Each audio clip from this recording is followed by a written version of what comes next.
Like it or not, Sonic 06 is one of the most important games in the Sonic franchise. Although the game is rightfully criticized for many reasons, it's narrow-minded to completely ignore it when discussing the series. This is especially true regarding Silver the Hedgehog. Silver's public perception has always been a bit shaky. A lot of people misinterpret him as an idiot or a pathetic cinnamon roll, but honestly, most people don't think about him at all. Compared to Sonic or Shadow, Silver hardly gets as much cultural recognition. A major reason for this is that Silver debuted in a deeply troubled game that has rarely been taken seriously within and without the Sonic fandom.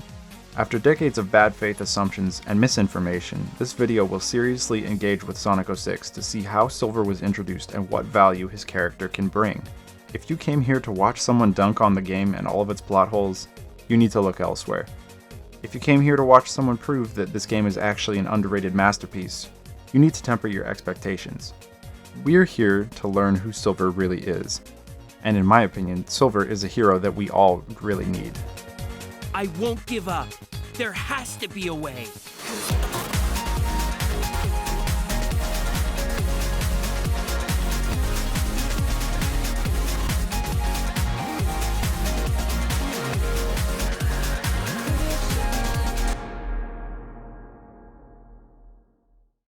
First, let's go over the main characters of Silver episode.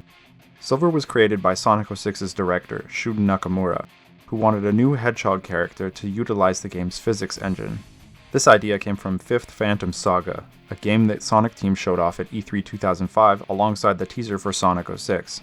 Its Phantom character interacted with physics objects much like Silver, but the game failed to impress and quietly got cancelled.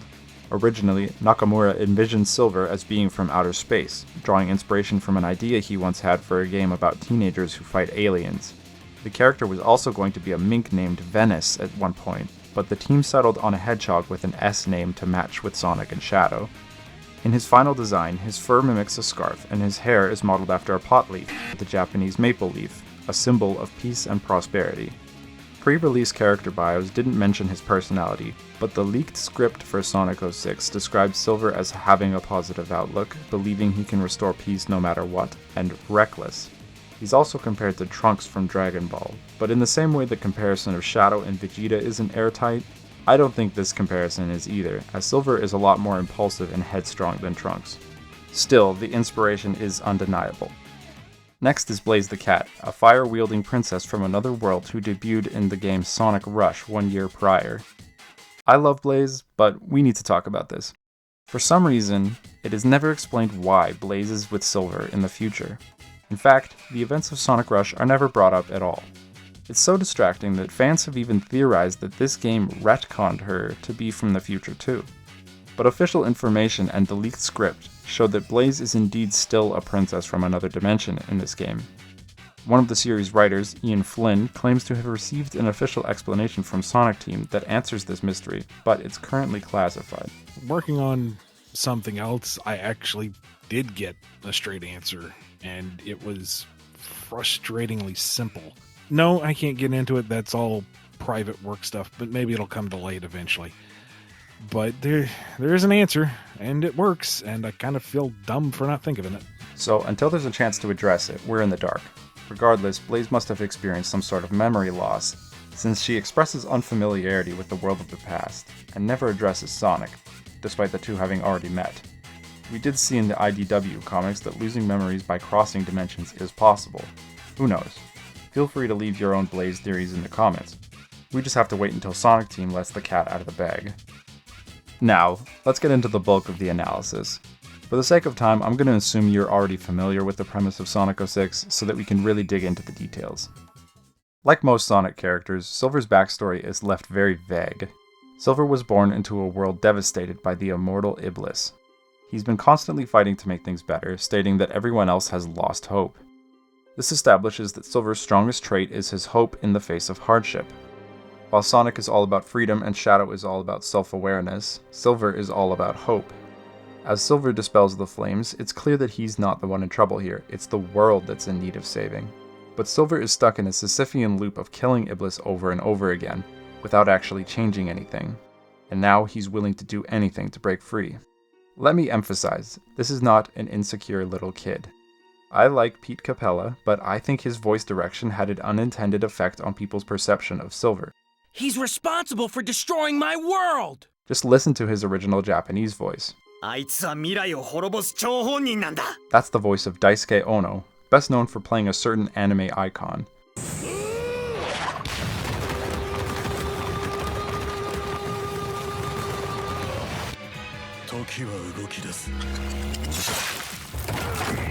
English Silver is kind of wild and shrill, while Japanese Silver is deeper and commands more respect. Like, can you see this guy having this voice? 過去現在未来に存在するってんならそいつらをまとめて滅ぼしてやる His Japanese voice helps him seem less like the obnoxious kid that so many people misinterpret him as. Anyway, Blaze shows up and points to Iblis. Her first action in the game is to guide Silver. This establishes Blaze as Silver's compass and anchor to reality, and shows that they've been working together for a while. Blaze has to do these big jumps to cross the buildings, while Silver flies above it all like a shooting star. This is the beginning of a pattern between Silver and Blaze, which continues throughout the game. That leads us to the first action stage, where we can look at Silver's gameplay. The way a character controls can tell you just as much about them as what they say or do. For this section, I'm going to be comparing him to Sonic and Shadow a lot. They're the game's other main characters, and they play quite similarly to each other, so I think Silver's gameplay differences also illustrate their personal differences. You can't play Silver the same way you do Sonic and Shadow. He runs slower, he doesn't do a spin attack when he jumps, and he has no real means of attacking directly. Instead, his gameplay revolves around psychokinesis, using physics to his advantage. Silver and his powers reflect the Japanese concept of negative space, ma. It literally means a gap or pause. For starters, the player must maintain a gap between Silver and enemies to keep the advantage, similar to ma as a principle in martial arts. His psychokinesis also freezes objects in place when he grabs them, which symbolizes a moment of ma to pause, reflect, and choose what to do next. Many of Silver's actions in the plot also revolve around him taking a pause. When Silver activates his psychokinesis, he automatically lifts any objects in range. So Silver's main verb in this game is to lift, not to attack. I wonder if that's symbolic of anything. In order to fight, he has to throw whatever he's lifting. If there's nothing around, then he has to either go find something, wait for an enemy to send a projectile his way, or to stun the enemy with Psycho Smash, which is an attack that has really short range and is really risky, so it's more of a last resort. So unlike Sonic or Shadow, who literally throw themselves at their problems, Silver solves problems by literally using his mind to manipulate his surroundings. The game makes the player work for those big moments when they get to let loose and bulldoze some enemies. Once you have everything lined up and you hit that perfect shot, it can be really satisfying. Despite his physical limitations, Silver's got Sonic and Shadow beat in another department. Levitation is one of his most important moves, as it lets him travel ways the other two can't, and makes platforming more precise. He can also use his psychokinesis while standing on top of something in order to move it around, which besides being fun, can make for some clever shortcuts. This is another example of Silver's unique mindset leading him to conclusions that others wouldn't normally reach. When we play as Blaze, she's fast and moves like Sonic, which contrasts her confidence and quick thinking with Silver. Silver has to think and then force his way through obstacles, while Blaze effortlessly dances through and around them. Also, I like this moment when Silver warns Blaze of danger. It's nice to know he cares. Please! Watch out for things flying out of the tornado! Right off the bat, Silver is already fighting his final boss, which is pretty hardcore. In this fight, the player must apply what they've learned to launch objects at Iblis's big dumb head. Because of the distance, it's up to Silver to deal damage while Blaze just offers advice. Once Iblis goes down, Blaze tries to get Silver to take the win. But he can't let himself, instead growing bitter that the victory will mean nothing. Blaze tells him to calm down, and he does a little, before pleading for a way to stop Iblis. She can't answer his question, as she's just been putting her head down and fighting alongside him. They're both stuck. But the fact that Silver is even asking for a way to stop Iblis rather than giving up speaks to his unstoppable hope. Fortunately, Mephiles has a very simple answer for them. There is one person to blame for all of this. Silver is enticed by this simplicity, and so they follow him. Mephiles reveals that he has the power to travel through time, something that Silver thought was impossible. But Mephiles promises that with his help, Silver can change the past to save the future. Now, Mephiles has planted the idea in Silver's head that he is at the mercy of the past. To escape its consequences, Silver must travel there to kill the Iblis trigger. Silver is hesitant to accept the mission, and Blaze seems protective. Mephiles chooses to mostly exclude Blaze from the mission, possibly to keep her from helping Silver too much. He doesn't show her the vision of Sonic. All she learns is that Silver mentions a blue hedgehog. Well, sort of. In the original Japanese, he says, the word aoi carries nuance that was lost in translation. It can mean either blue or green, and more importantly, it is also used to mean inexperienced or unripe. Later, Blaze will use the same adjective to describe Silver, which is translated as naive in English. You're so naive. So, it's really a play on words. Silver sees a blue hedgehog will unleash Iblis, while Blaze hears the double meaning that a naive hedgehog will unleash Iblis. The English version loses this detail and makes it sound like she recognizes Sonic, which is incorrect and only makes things confusing. Regardless, she supports Silver's choice to work with Mephiles. It's not that Silver and Blaze are being gullible. The current plan just wasn't working, and they're desperate enough to take a chance on a new one instead. So Mephiles sends everyone back in time. However, they all arrive separately. I assume that Mephiles did this intentionally, since that's not how his portals normally work. He must have planned to keep Silver and Blaze separated, and their reactions to arriving in the past are quite different. When Silver arrives, he immediately runs around looking for Blaze, but then he pauses, totally amazed by the forest. He's never even seen a living tree before, so the camera lingers on one for an awkwardly long time. Silver is inspired to save this beautiful world, and he runs to begin his mission. In tropical jungles, Silver seeks leads on the Iblis trigger. It's a peaceful yet complex area where Silver must cooperate with giant turtles, lily pads, and hanging vines. Its ruins are ancient stone rather than concrete, surrounded by water rather than lava. And look at that big blue sky. Before now, Silver didn't even know what a world without Iblis looked like, so this experience gives his hope some weight and feasibility. Now's also a good time to note that Silver's psychokinetic powers are a blue-green color. His power is literally his naivete, or his impulsive desire to do good. Using it, he destroys the Eggman robots unquestioningly, seeking only the Iblis trigger. Meanwhile, Blaze arrives by the ocean, surrounded by blue. She's concerned about Silver and his place in Mephiles' plan. In the English translation, she says, He's pretty insecure when he's alone. but from what we've seen, that isn't true. It's another mistranslation. In Japanese, Blaze uses the word boso, which means to run wild or go berserk. So she more accurately reasons that she shouldn't let him run wild on his own. She's worried he's going to do something reckless. Blaze then reflects on the blue and naive wordplay again, and walks away. Her stage is a short portion of wave ocean that has some nice laid-back guitar and a more linear layout than the maze-like tropical jungle. Not much to say here. The crucial difference is that Silver ran. He replaced the stability of Blaze's support with the simplicity of Mephiles' assignment. Now he's running wild alone, without the one who served as his compass before. Blaze, on the other hand, walked. She sought Silver first and foremost. Back with Silver, he finally locates the Iblis trigger, but is thwarted by a mistaken Amy. Interestingly, Silver introduces himself differently from Sonic and Shadow. They often say their full name. I'm Sonic! Sonic the Hedgehog! I'm Shadow. Shadow the Hedgehog. Meanwhile, Silver just says, Silver. My name is Silver. There's a contrast, possibly exaggerating how Silver is less polite than the other two hedgehogs. In Japanese, the pronouns they use also show a difference. Sonic often uses ore for himself, which is typical for an informal young man. Shadow always uses boku for himself, which is polite and dignified. Silver also uses ore, but he uses anta for strangers, a shortened version of anata that is very informal and even rude.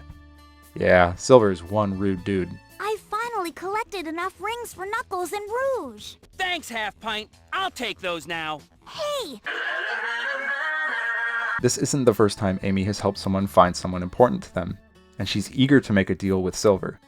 It's ironic that he was so willing to trust Mephiles and so hesitant to trust Amy. To follow Sonic, they need a pass from Lord Regis, who's the most important character in all of Sonic fiction. This forces Silver to help people, urging him down the path of the hero that he should be taking. Many of these town missions involve simple tasks, such as gathering apples, defending people, or participating in local games, which similarly urge Silver into a nurturing role. It will take some time for him to fully arrive at that destination. In the desert, Amy leads the search. Silver is embarrassed but doesn't leave her. Whether this is because he's too awkward to say no or he has no other leads, I'm not really sure. In any case, Amy promises to help Silver find his person once she finds Sonic. I wonder if Amy's loyalty here reminds Silver of Blaze. He's basically abandoned her, unaware that she's been trying to reunite with him. He's failing to pursue the right person. But like in the forest, Silver admires the beauty of nature again to center himself. He suddenly leads the charge again, running off into more trouble. Silver's dusty desert is unique for its puzzles, making particular use of billiards. The puzzles require self-control. This should be a time for Silver to slow down, but it only frustrates him further when the Iblis trigger is nowhere to be found. Back in Castletown, Silver finally finds Sonic again, this time with Elise. Silver asks no questions and ambushes him. You may know of the infamously difficult Silver boss fight as Sonic. Now the tables are turned, as you get to curb stomp Sonic as Silver. This is what happens when Silver runs wild, as Blaze put it. There's no way for an unprepared Sonic to overpower such a bloodthirsty Silver. Interestingly, in Sonic's story, he actually briefly beats Silver, only to lose again right away.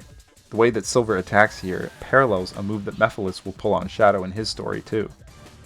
Silver is confused by how easily he beats Sonic, and ignores when Dr. Eggman kidnaps Elise.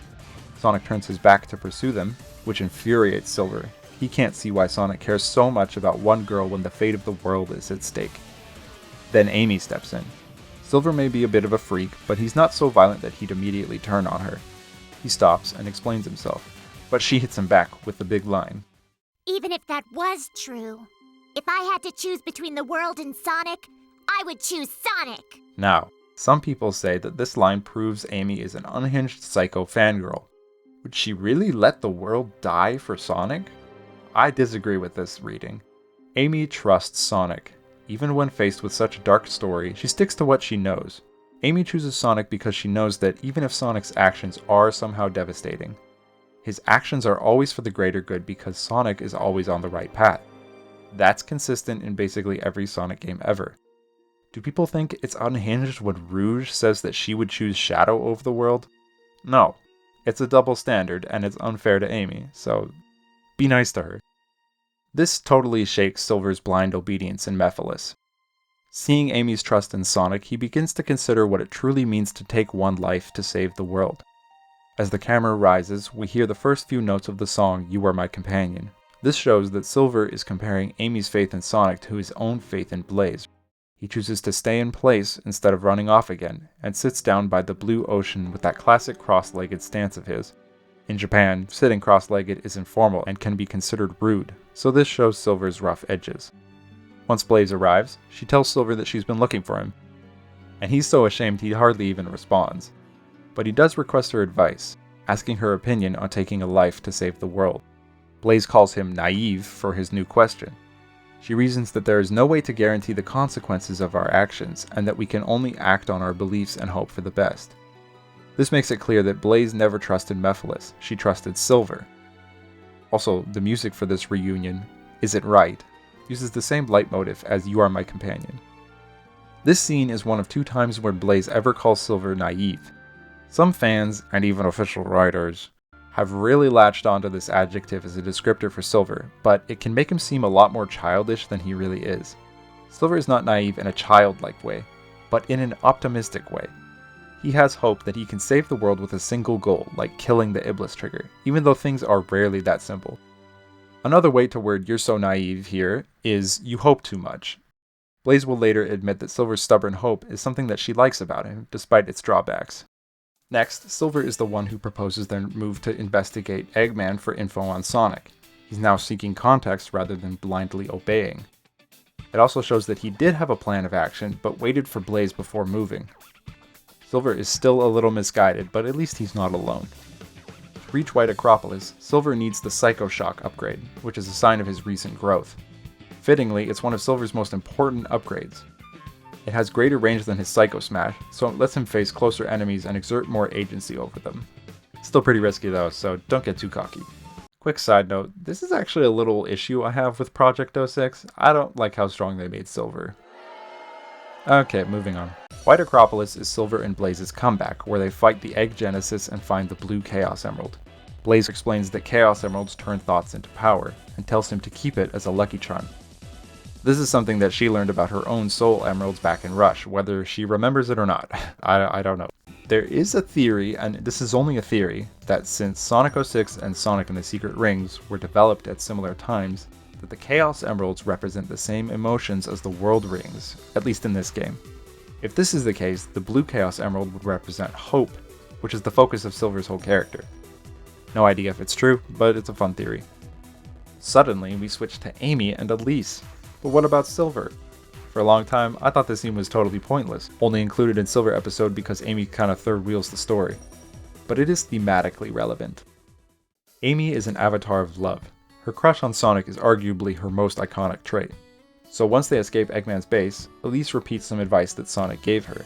Nothing starts until you take action. And from this alone, Amy deduces that she has a crush on whoever it is that said this to her, which is unfortunately for her, Sonic. But she's correct. Elise and Sonic are the main romance of the game. They get intimate alone time, and bridal carry segments, and even this. And what if we recall that Blaze shared a similar sentiment with Silver when he was feeling lost? I couldn't help but see the parallel. Both are comforting calls to action to their companions. So, it's subtle, but there's a parallel deliberately drawn between Elise and Sonic's relationship and Silver and Blaze's relationship. Back with our duo, Silver and Blaze reunite with Mephiles. This time, Silver demands more info on the Iblis trigger, but Mephiles just tells him to complete the mission without question. He doesn't even look at Blaze, and he leaves. Notice how much Silver hesitates this time compared to how he used to run. Blaze steps forwards, urging him to take the lead like usual. Remember, nothing will get done just sitting around. Silver shakes away his doubts and runs off. At this point, it may seem like Blaze suddenly disappears from the story for radical terrain. And to be fair, she kinda does. But there actually is an explanation. The mirror to the stage is located in the train station, which is on security lockdown because of Eggman. Blaze will say, Darn! Why can't I get into the station? Silver, is there a way to do this without being noticed? This leads to Silver getting the teleport dash so he can zip past the guards in a stealth mission, and he ends up alone in the train station. So yes, the reason why Blaze didn't follow Silver is because she couldn't sneak past Soliana's finest. Which, of course, is a terrible excuse, but it's just a contrivance to get Silver alone so that he can meet someone new. The radical train stage is straightforward, as Silver lapses back into his tunnel vision. He runs against things in this level, like conveyor belts and gates and oncoming trains, like his mental blocks are manifesting in reality. Silver then attacks Sonic, again letting Eggman kidnap Elise. But this time, he gets interrupted by Shadow. His resemblance to Mephiles shakes Silver's already fragile trust, but unlike with Amy, Silver has no problem fighting Shadow. The battle's pretty similar to the one with Sonic, but Shadow's Chaos Spear can cause some trouble, so it's not quite as much of a curb stomp. Silver and Shadow fight to a standstill. Some fans tend to act like Shadow had this fight in the bag, but they're both visibly panting. I think that Shadow is just as tired as Silver. But Silver gets reckless, goes in with his fists, and gets frozen by Shadow's Chaos Control, which actually forces him to take a pause. Look at Silver, he's got this hilarious glare that's like a mixture of shock and anger. I just really like his face here. As you may already know, the trinity of past, present, and future is a recurring theme in this game, with the three hedgehogs each representing an era. Silver is future, Sonic is present, Shadow is past. So when Silver can't beat Shadow, it's symbolic of his inability to overcome the past. And all of this stress compounds, his frustration with his own helplessness, his confusion about Mephiles, and his desire to save the future. Silver whips out his own Chaos Emerald and tries to do his own Chaos Control. This unintentionally opens a time portal. Having just used one, Shadow offers to take Silver 10 years back in time to discover who Mephiles really is. It makes sense the portal leads to this moment, considering Chaos Emeralds turn thoughts into power, and Shadow and Silver have both been thinking a lot about Mephiles. Here, Shadow represents what Silver can become, a mature and grounded hero who seeks the truth. It's very kind of him to offer Silver help, rather than to keep fighting him. I think he might remember being a misguided force of chaos himself, and he knows the importance of knowing the truth of the past. Silver may recall when he last accepted an offer to travel through time. Mephiles similarly offered answers, claiming the way to victory was By knowing the truth, of course. Now, Silver has obtained the power of time travel for himself, and with it the power to know the truth for himself. Silver and Shadow arrive in the past just as the Solaris Project fails. Here we learn that Iblis and Mephiles are two halves of a whole, Solaris. So, Mephiles was always on Iblis' side. Not much to say about the aquatic base stage, but you do get some nice teamwork between Silver and Shadow. Silver's powers can suppress the flames, but they can't stop them. The Duke arrives with his unconscious daughter, Elise, and uses the last of his life to seal Iblis inside of her. Silver pays great attention to the ritual. Eternal Sun, the living flame that has been entrusted to the royal family, fall into slumber with a royal soul. This link between Solaris and royalty is likely a reference to the real-world Japanese imperial family, who claims descent from the Shinto sun goddess Amaterasu. Silver can relate to the Duke. He too has ended up tampering with things he didn't understand. While the Duke's mistake led to the creation of Mephiles and Iblis, Silver's mistake could have even worse consequences. What sacrifice will he have to make?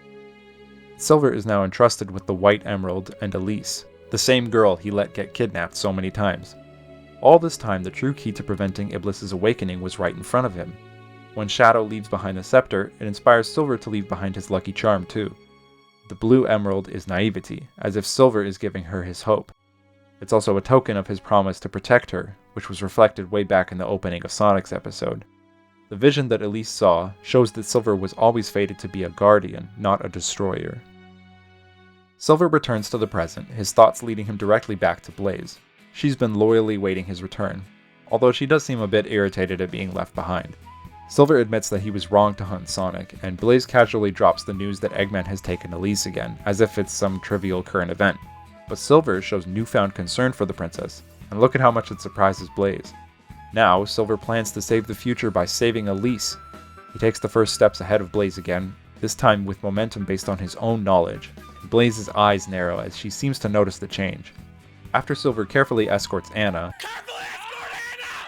he must complete 3 trials to enter Kingdom Valley. These trials reflect what Silver has learned so far.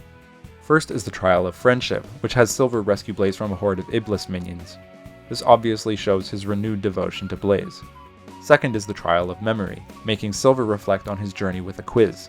The answers are Mission, representing his initial determination, Princess Elise, his discovery of the truth, and Teamwork, which is his learning to trust Sonic. Afterwards, the priest notes that Silver has newfound clarity. Third is the trial of the Heart. The priest says this is about battling the fears deep inside you. What could these fears be? Well, the trial has Silver fight some Eggman robots without any props for his psychokinesis. Maybe it's a showcase of his growing independence? I don't know. Also, what did you just call me? Silver catches Sonic by surprise once again. If he was ever going to kill him, now would be the time. But he helps him instead. The ancient castles and noble music in Kingdom Valley evoke a mythical, heroic atmosphere. But despite their efforts, the egg carrier malfunctions and crashes, apparently killing Elise. Sonic is broken by this freak accident. It's maybe the most despair we've ever seen him in. This puts Silver again in a position of power over Sonic. But he doesn't attack him. Instead, he offers hope. He proposes that Sonic go back in time to save Elise before the crash. I can't help but notice Blaze fidgeting over there. It's like maybe Silver's idea excites her, but she's trying to play it cool. Put your guesses in the comments. Silver initiates dual chaos control with Sonic to time travel. He's not getting warped by Mephiles, and he's not doing it by accident with Shadow. This is of his own volition. And Blaze is framed under the 2 emeralds, which foreshadows her approaching fate. Sonic promises to rescue Elise, allowing the duo to finish Silver's mission in the future. Silver now trusts Sonic and knows what he has to do. Back in the future, they now prepare to face Iblis. Even if Sonic saves Elise in the past, this future is still in ruins, so Iblis' appearance is inevitable. Something else will go wrong. It always does. But Silver is done trying to brute force or to cheat Iblis out of existence. The way to overcome pain is by confronting it now, not trying to change history. So he's going to use what he learned from the past to save the future. He plans to sacrifice himself. When Blaze asks about it, he keeps to himself and she chooses to trust his judgment. The way they set off is different from their usual pattern, where Silver zooms ahead and Blaze follows.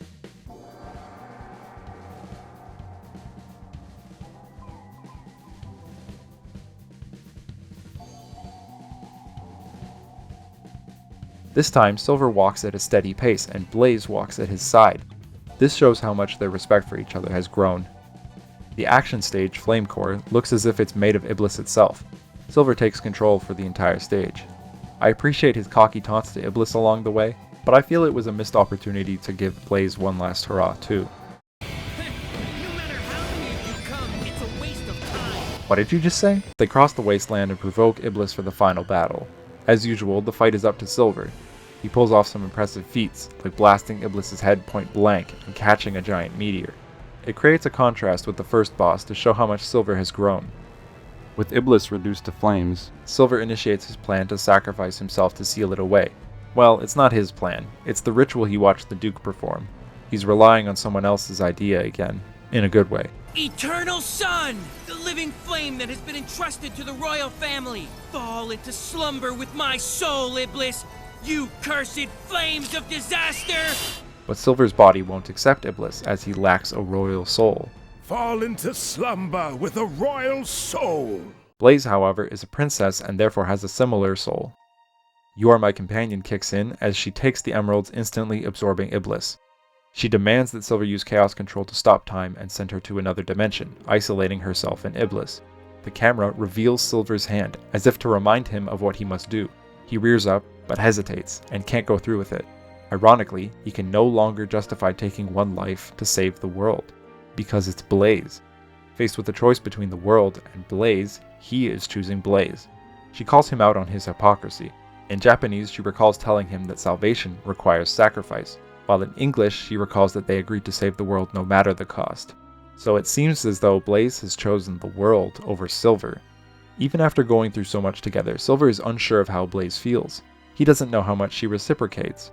You fought alongside me to save the world! You're my friend, right? Even now, Blaze avoids Silver's question and doesn't confirm that they're friends. Why not just say yes? Well, she could be dancing around her true feelings for him. She has been described as a tsundere before. She also calls Silver naive again, for being unable to send her away, for believing they can save the world without sacrificing anything, and for thinking they're still only just friends. But I've always liked that about you. She admits that she's always liked his naivete. Her use of the word was both scolding and appreciative. It may sound like he's only caused her grief, but he has helped her find hope and inspiration. Not to mention she's watched Silver's growth over the journey. She's accompanied Silver not merely to keep him in line, but because she loves him. In fact, this scene is the only one where Blaze outright smiles. Blaze has been suppressing her warmest feelings for Silver and only feels comfortable sharing them in this final moment. Maybe Blaze is choosing the world because of Silver, not instead of him. This is what he wanted, and she's going to see it through. But Silver's hesitation has consequences. As Blaze completely assimilates Iblis, her body melts away, wishing Silver good luck before vanishing. The clouds open, revealing a bright blue sky, and all he's left with are 2 good luck charms. Silver's mission to save the future was finally accomplished, but not by him, and even then, he couldn't bring himself to do what she asked of him. Despite all his growth, at the very end, Silver failed to overcome his impulsiveness, his love, and his naivete. Now he's alone in the future that he fought so hard to save. Silver's end credit song is Dreams of an Absolution by Bentley Jones. Since this game, it has been adopted as Silver's general character theme, but its power truly lies in its original context. Jones wrote the song with a breakup in mind. Originally, I wrote Dreams about a bad ex-boyfriend who wanted to get back with me, and I couldn't shake off the past, and I was in this weird grey area that I didn't know if I wanted to move forward together anymore. Scandal! Dreams was written about a gay love story. It might be presumptuous to ascribe too much of this artist's very personal meaning to Silver, but it is his official theme song. I've most often seen them interpreted as the singer in a one-sided relationship, leaving it up to the singer to support both themselves and their partner. The word absolution means a formal release from guilt, obligation, or punishment. It means freedom. So the singer is dreaming of freedom from this tiresome situation. The most obvious reading is that Silver was also trapped in a tiresome situation, the cycle of fighting Iblis without any change. He too was in a gray area, unable to move forward. Additionally, there were 2 cutscene songs that were derived from this one, You Are My Companion and Is It Right? These songs play when Silver hesitates, failing to kill Sonic or failing to sacrifice Blaze. There's also the possible reading that he dreams of absolution from his guilt for letting Blaze down at the end. Overall, I think the song is Silver expressing his ultimate desire to break free and find peace from the many misfortunes of his life. And even if true absolution only exists in his dreams, he's going to keep fighting no matter what. Now let's look at last episode. This story wraps up a bunch of themes and plot threads from Sonic and Shadow's stories too, but we're going to mainly focus on Silver. So, back in the present, Sonic gets killed. And the flames of disaster are released.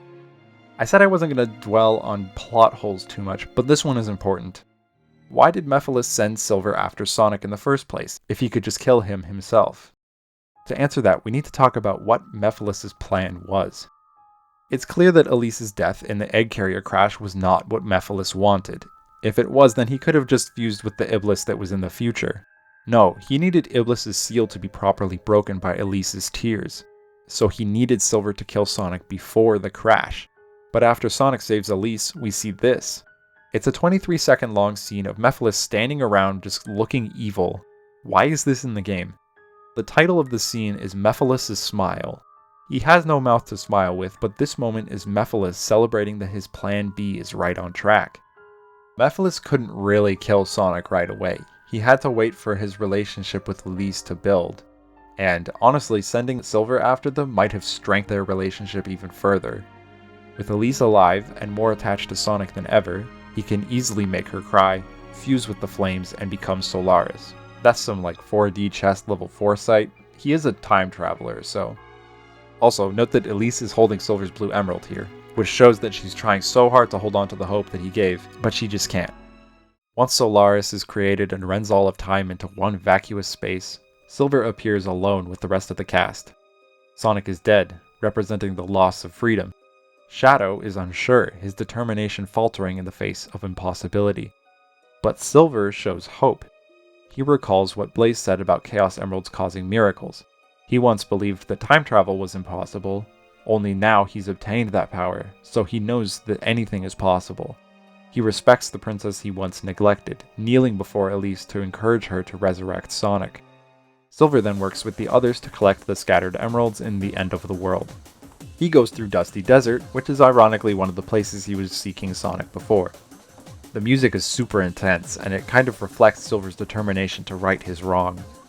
The emerald that he collects is the white one, which is the same one he received from the Duke when he turned onto the path of the hero. Then the kiss happens. Let's quickly address this. In the Japanese version, it's much more clear what Silver was asking Elise to do. He's the only person here who was aware that she hosted Iblis. Eggman knew that she had some secrets regarding the flames, but Silver witnessed firsthand when they were sealed inside of her. He states that she can capture Sonic's soul, like she did with Iblis. So this ritual is a reflection of her father's, only Elise is sealing Sonic's soul back into his body. And when she kisses him, it transfers his soul along with the power of the emeralds into his body, which is why he's super when he wakes up. Did the ritual require a kiss? Probably not. I think she might have added that. But I just wanted to clarify what actually is going on here. Anyway, Silver becomes Super Silver so he can fight Solaris. And this shows that he's now a hero on the same level as legends like Sonic and Shadow. His and Shadow's role in the fight is to shatter Solaris' armor, using his Shield of Light to show his role as a protector, before allowing Sonic to finish him off. It's a meme that a lot of Sonic games end with fighting a godlike being, and this trope is actually in a lot of Japanese media in general. Go watch Mooney's video on the topic for a total rundown, but to oversimplify, fighting against a god is often used as a metaphor for fighting against a massive, uncaring, and oppressive force. This could be capitalism, whatever. In this case, the last cutscene explains what Solaris represents. Sonic and Elise go back in time to extinguish him when he was just the flame of hope. Ironically, this echoes something that Mephiles said to Silver. Just as a flower comes from a seed, or a chicken comes from an egg, everything has an origin.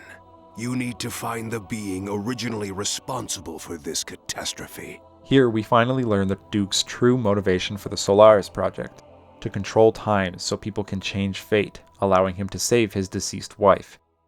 Solaris will allow us to control time and move through history. People will be able to rectify past mistakes and avoid bitter fate. Will we be able to see Mama?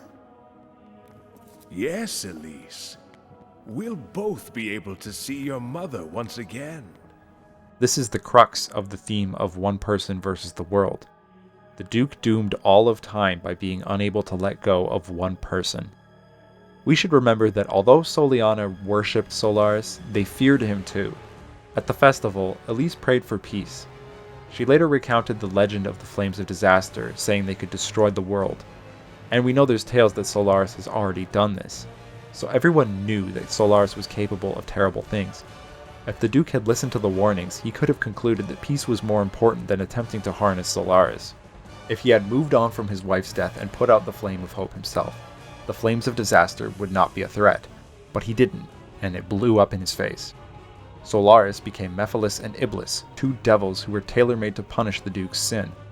Mephiles represents fate and the inevitability of death. He is literally darkness, it's in his name. He does not lie, he simply informs people of the truth, and then lets their feelings force them down the fated path. His ultimate goal is to torture Elise by killing Sonic, becoming the only villain in the Sonic franchise to ever succeed at doing so. He is a dark twist of the Duke's wish, moving through time to sow despair rather than hope. And Iblis represents the grief and pain that follows death. He is the cycle after the end, a reminder of loss and failure. He can never truly be conquered, only locked away. He forces the Duke's daughter to numb her emotions, to never truly process the deaths of her parents or feel any real emotions at all. Combined, Solaris represents all inevitable suffering across time, the ticking clock of death and the grief that follows. And Silver nearly walked the same path as the Duke. Both were driven by noble causes, but misled by pain, causing them to try to rewrite history. But through his journey, he found value in the present, and wisdom in the past, and finally came into his role as a symbol of hope, showing that the future can be a source of light even when it seems dark. Though his story ends with loss, Silver chooses love and hope over selfishness and despair. The future is often a scary place, but it doesn't have to be. Sonic 06 is about the personal sacrifices that all heroes make, but it's also about thriving in hard times. Solaris could not be defeated with only one hedgehog. They even directly express their themes near the end of the battle. Shadow finds self-determination and answers from the past. I'll release you from the chains of your past. Sonic cherishes life throughout the present. The present day! The here and now that you've stolen? Time to take it back! And Silver holds out for good in the future. I will protect the future! From this, we find a blueprint of how to cope with some of the pain of existence. Now, Elise has the opportunity to finally choose the world, by giving up not only her relationship with Sonic, but any hope of seeing her mother again. She makes the sacrifice that both her father and Silver failed to. With the Duke's flame of hope gone, she undoes his sin and breaks the cycle of obsession and grief.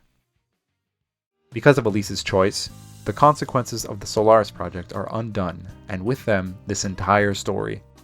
Everyone loses their memories of it ever happening. Blaze is back in her dimension, and Silver is back in his future, only a brighter one that was saved from Iblis. Everything that happened did happen, but it is now lost in the echoes of time. This means that Silver and Blaze have forgotten their entire relationship. On the bright side, this gives the two a fresh start, and unlike Sonic and Elise, they still get to see each other in future games. Another story actually comes to mind, which is the ending of JoJo's Bizarre Adventure Stone Ocean. Despite relationships having been forgotten, fate still binds these people together, only in better circumstances, freed of the curse that once tormented them. Another comparison is the story of Japan's Tanabata Festival. It celebrates the reunion of two lovers, Orihime the Weaver and Hikoboshi the Cowherder. They were both diligent workers, but neglected their duties when they fell in love, forcing the Weaver's father, the Sky King, to separate them and only allow them to see each other once a year. Much like Sonic 06, this tale is about love, the importance of duty, and the sacrifices that must be made to uphold peace. Sega itself has drawn connections between the tale of Tanabata and Silver and Blaze, another couple who are separated by the demands of their duties and occasionally get to reunite. And while Silver may have forgotten this adventure, he still remembers his life before. It's a common misconception that because Silver's future was changed, so were the circumstances that he grew up in. But this isn't the case. Silver remembers growing up with Iblis, just not how it went away. Logically, it's kinda hard to wrap your head around, but wouldn't it be cheap to spend an entire game setting up Silver's backstory, only to completely change it by the end? It would be unfitting for Silver, who represents hope in dire times, to not come from a fiery hellscape. That contrast is just too powerful. So, who is Silver? Silver is an earnest hero, a bit of a goofball, and a hot-blooded soul who sometimes needs to chill out. More than anything, he's a symbol of hope. Remember the Duke's wish for Solaris? Solaris will allow us to control time and move through history. People will be able to rectify past mistakes and avoid bitter fate. This is exactly what Silver does now. He is the real flame of hope. Not for personal gain, but to protect what's important, and to remind everyone there that there is hope in the future. He lifts everything and everyone around him. I think Silver is a character that a lot of people can look up to nowadays. Here's what Pete Capella had to say about him. I don't know if you remember 2005, but it was a very harsh political climate. It was just a couple years after 9/11. Yes. And there's a lot of turmoil. A lot of turmoil, and I found inspiration for that character through the youth then that were just kind of rising up and protesting against our then president. And I loved all of that. And so I was like, oh yeah, I can find Silver in these kids. Lots of young people feel as though we've inherited a doomed future, wrestling with problems that we didn't cause. It feels unfair, and we can be misled by dark narratives into channeling our rage at the wrong targets. Ultimately, Silver learned that working together to defend truth and love led to better outcomes than groveling in despair or engaging in violent individual crusades. To fix the seemingly immortal issues that plague reality, we need collaboration and, most importantly, hope. Silver is the kind of hero that we need nowadays. Not a messiah who can magically fix everything by himself, just someone who's stubborn enough to believe that the future is still being written.